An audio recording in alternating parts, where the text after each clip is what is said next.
video here on BritBoy Hockey because today is my 100th video and I also have a very, very special guest who you will see in a minute.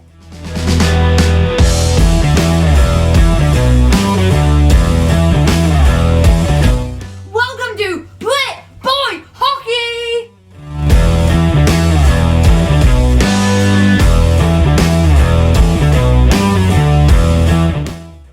Now, Darcy, you were the first hockey player I met at my very first hockey game, which was the Vancouver Canucks versus New York Islanders at Rogers Arena in 2018. I was lucky to watch my first game from the alumni suite where you were the host. And there's a photo of this puck. Nice. Is the, I hope you're doing... I hope you're doing well, but first, can you remember the score from that game? Well, I remember the night, and if memory serves me right there, BritBoy, the Canucks won in overtime, 4-3. Who scored that goal? It was a player who's not with the team anymore, and you remind me who it was. He actually scored 2 goals that game, I believe. I believe it was Brendan Leipzig. That's right. That's who it was. You're correct. He got 2 goals that game. Very good. Okay, so how and when did you start playing hockey? Well, BritBoy, I'm a BC boy. I was born in Vancouver. At age 7, my family, my mom, my dad, and my younger brother, and we moved to Kelowna. My dad was in the car business and got a promotion with Chrysler. So I started playing my minor hockey in Kelowna. We were there for 4 years. And then my dad had an opportunity to open a car dealership in Prince George. So at age 11, moved to Prince George. And really that is really where I developed as a hockey player. I was able to skate outside a lot of the winter. It was just a great place to be raised as a young hockey player. And we had an outdoor rink a block from our house. I played minor hockey also inside rinks, but outside rinks really helped me develop as a young hockey player. What did it feel like when you were drafted by the Chicago Blackhawks in 1973? Very special. Being a young hockey player and wanting someday to hopefully play in the National Hockey League and to be drafted by an original 6 team, the Chicago Blackhawks, after watching them play in the Stanley Cup Final against Montreal was really special. And the Canucks at that point had just joined the National Hockey 3 years earlier, and they picked a player, I think 3 or 4 in front of me. But all in all, to be picked by Chicago, go to original 6 team, very, very special. You went on to play for the Atlanta Flames, and then how did it feel like when you came to your hometown and signed for the Vancouver Canucks? Well, BritBoy, all I can say, it was a dream come true. When I left when I was 17 years old in 1970 from Prince George to play junior hockey in Edmonton to continue my hockey development before I went to Chicago, the Canucks were joining the National Hockey League that year. And I always kind of wondered, what if? What if I ever became a Vancouver Canuck? And 10 years later, to be traded to Vancouver, as I say, a place where I was born, raised in the province of British Columbia, was kind of a dream where I had to pinch myself, did this actually happen? And to experience the highlights of my hockey life here with the Canucks, pretty special. Who are some of the best players you played alongside, and who are some of the best players you played against? Well, there are lots of great players I played with and a lot of great players I played against. So just on the top of my head, and guys I played against in the 70s and early 80s, players like Guy Lafleur for the Montreal Canadiens, Ken Dryden, the goalie in Montreal Canadiens, Bobby Orr and Phil Esposito in Boston. Some really, really good players there. Wayne Gretzky, Mark Messier with the Oilers. So there's a lots of players I've played against, or spectacular players. And playing with players over the years, I had the honor to play with guys like Stan Mikita in Chicago, who's in the Hockey Hall of Fame. Tony Esposito, a goaltender, is in the Hockey Hall of Fame. Bill White, who was part of the 1972 Summit Series with Canada against the Russians, a great defenseman. Keith Magnuson, who played in Chicago, was just like a big brother to me when I went to play for the Blackhawks. People like Ivan Boldarev, who I was traded twice with. We played together in Chicago, got traded from Chicago to Atlanta to Vancouver. Very close friends with him. And here in Vancouver, I played with a lot of great players and had my best year ever playing on the line with Thomas Gradin at center and Stan Smith on right wing, and scored 42 goals one year playing with those guys. And we all had great years that season. But the 82 Stanley Cup run here in Vancouver, the first time the Canucks ever reached the Stanley Cup Final, BritBoy, was the highlight of my hockey life. Yeah. So two names that jumped out at me were Wayne Gretzky and Bobby Orr. Very good.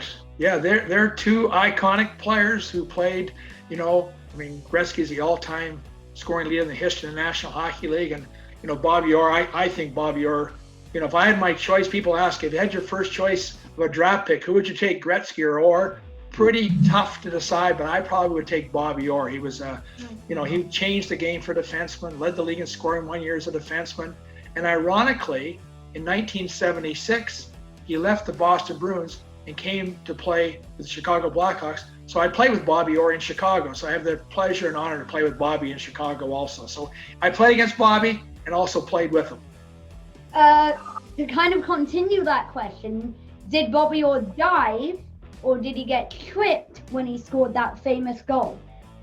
That's against St. Louis, that Stanley Cup goal. Yeah, I think he probably, it was more of a motion where the goal was going in and he kind of got lifted up, and it was more of a combination of maybe getting hooked a bit after he scored the goal. But I don't think it was a penalty call, would have been a penalty call on the play. But very iconic goal. You're exactly right there, BritBoy. What do you think about the current Vancouver Canucks, and which players should I keep an eye on the Canucks?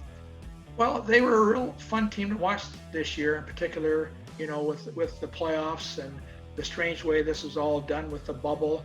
But they got some great young players, and Pedersen, Horvat, Hughes. I like JT Miller, who's brought a lot of experience. You look on the back end, Tanev had a good year playing with Hughes. The big question will be, some of these players who are free agents, whether they're unrestricted free agents, like Tanev is, whether or not they can sign these guys. And, goaltending will be interesting because Markstrom was great all year, was great in the playoffs, got hurt. And then Thatcher Demko came out and, he played fantastic against Vegas. What do you think are the best players in the league currently? Well, that's a good one. Another good. Boy, you got some good questions there, BritBoy. Some tough ones, and Connor McDavid for sure with the Edmonton Oilers. Nathan McKinnon with Colorado. I look around the league in the playoffs now. You got Victor Hedman playing in the Tampa Bay.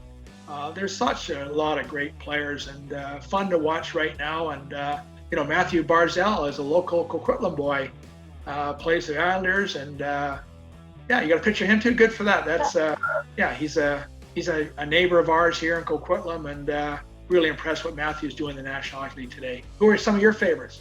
Probably Connor McDavid.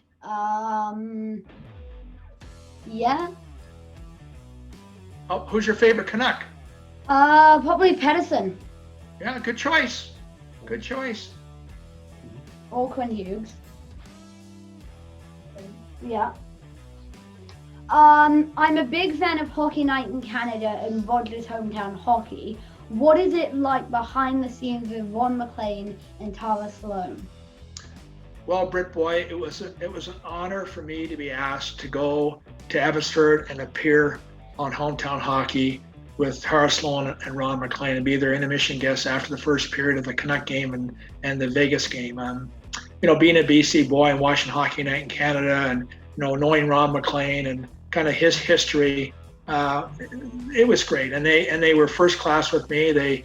Interesting enough, they're in a trailer doing their broadcasts between periods, interviews between periods, but both are very first class people and made my wife, Kathy, and I feel very, very comfortable in the whole setting there. And it's a memory I'll remember for the rest of my life, doing that interview with them last December in Abbotsford for Hometown Hockey. Thank you for asking that.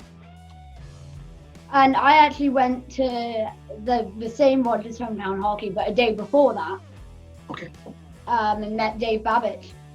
Yeah, Dave was out there also, and Kurt McLean's been involved with some of the hometown hockey stuff, and for me to be a guest there was pretty special, and they treated, as I say, me first class, and it was a fun year this year with the Canucks, with the 50th anniversary and everything taking place, and them recognizing decade teams in the 70s, the 80s, the 90s, the 2000s, and for us who played in the 82 final, they had 5 of us for a pregame introduction against the Buffalo Sabres, and Richard Brodeur, Harold Snepps, Thomas Gradine, myself, and Stan Smith. It was pretty neat. Yeah. And final question, we cannot end without asking about the Stanley Cup Final. The final is just about to begin between Tampa Bay and Dallas. Tough question, but who do you think will win that series? Well, I've got mixed feelings, BritBoy. I've got connections with both, in my mind, with Dallas and Tampa Bay. And I'll tell you, the general manager, Jim Neal of the Dallas Stars, is a former teammate, former line mate of mine, was a key part of our 82 Stanley Cup run, scored a huge goal in game 1 in Chicago to win the game in overtime for us. And of course, game 2 in Chicago is when White Towel Power was born, where Roger Nielsen wasn't happy with the officiating and grabbed a stick and a towel and raised it on the bench. And of course, that's when White Towel was born. We came back to Vancouver for games 3 and 4. And as part of our tradition here with the Canucks, the White Towel Power. Yep. So in regards to Dallas, because of Jim Nill, in regards to Tampa Bay, the head coach, John Cooper, is from Prince George. I've known him and his family for many, many years, 50 plus years. So I've got a connection with the Cooper family. Also, Jerry O'Flaherty, a former Canuck and a good friend of mine, is a pro scout for the Tampa Bay Lightning. So I have mixed feelings, but if I had to make a prediction, probably would pick Tampa Bay. How about you? Well, my dad wants Tampa Bay to win. I want Dallas to win. But we've set a bet that I get a t-shirt if Dallas wins. But if Tampa wins, then I have to buy my dad a t-shirt. Well, there you go. That's a good bet, and I count on your dad's side. We're both thinking Tampa Bay's going to do it. Yeah. Can I show you a few things of mine? Yes. Yeah. Sure. The chair I'm sitting on, BritBoy, is a very special chair. When they tore down Chicago Stadium, where I played for many years, and it was an old stadium, and now they play in the United Center. My doorbell rang about 3 months after it was tore down. It was Federal Express, and they had this for me, and it was a chair from Chicago Stadium with my name and number on it. So it's a very special chair that I keep in my home office all the time. And I've also got a couple of jerseys I want to show you. Is that okay, BritBoy? Yep. In 1991, the All-Star game was played in Chicago, and they had a Blackhawk Alumni Heroes game, and I was asked to play in the game. And this is the jersey from 1991 Chicago Blackhawk, and my old number 18. I wore 8. Okay. And then for the Canucks 40th anniversary, they had a number of us former Canucks and Canuck alumni make a lot of appearances. So 10 years ago, they had this jersey. It's got the 40th patch on it, you see? Yep. This is the original jersey they wore, my number. And there's the original logo, the hockey rink. And the final one I want to show you is the one for this year, the 50th anniversary. This was known as the Flying V. Yep. The jersey we wore in 1982 for the Stanley Cup Final. So those are 3 special jerseys that I keep in my home office. And I just wanted to share with you, BritBoy, because I know you're quite a hockey fan. And the jersey behind me is the All-Star game I played in 1984. It was played in New Jersey, and I've got it framed in my office, and you'll see the team picture there, which has got Gretzky and Messier and Paul Coffey in it. And I was able to score a goal. That's me scoring a goal up high there. So, and the reason I'm number 17 is because Dennis Savard had played in more All-Star games than me, and he wore number 18. So they always give whoever plays more All-Star games the number. So Dennis wore 18, and I wore 17. I actually never knew that. That's what happens, eh? So if you're playing more All-Star games and two guys have the same number, they'll usually give it to the guy who's played more All-Star games. Mm-hmm.